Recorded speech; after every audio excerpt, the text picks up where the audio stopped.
The Burden of Manhood, Kofi's Silent Battle. Kofi was only 16 when the world shifted beneath his feet. His father, once a pillar of strength, collapsed one morning in the cocoa field, coughing blood into the soil he had tilled for decades. The village healer said it was tuberculosis.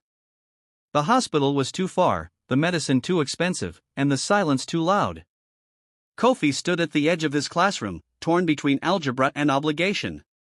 His mother's eyes, swollen from sleepless nights, said what her lips couldn't: "We need you." He folded his school uniform, placed it in a wooden box, and stepped into his father's boots, 2 sizes too big, soaked in years of sweat. Each morning began at 4:30 a.m., before the rooster crowed. Kofi fetched water from the stream, fed the goats, and walked to the cocoa farm. The machete was heavy. The sun was merciless. His palms blistered, his shoulders ached, but he pressed on. He learned to prune, ferment, and dry cocoa beans with precision. But the yields were poor, and the soil was tired.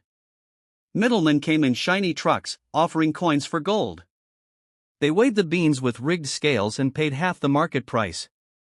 Kofi tried to protest once.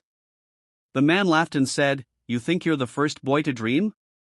That night, the family ate boiled cassava and palm oil. No meat. No salt. Just survival. The quiet resistance. After dinner, Kofi would lie on the cracked veranda, staring at the stars. He whispered his name to the night sky, hoping the universe would remember it. He didn't cry. He didn't complain.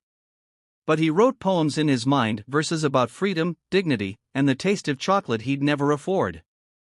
The father's gaze. His father watched from the mat, too weak to stand, too proud to weep. One evening, he said, "You've become a man, Kofi. But don't let this farm be your prison." Kofi nodded, but inside, he was already building a ladder, one rung at a time, made of grit, hope, and quiet rebellion. This chapter of Kofi's life is a portrait of countless young men across Africa, boys forced into manhood by circumstance, yet refusing to let hardship define their destiny. The story continues. Watch out for part 2.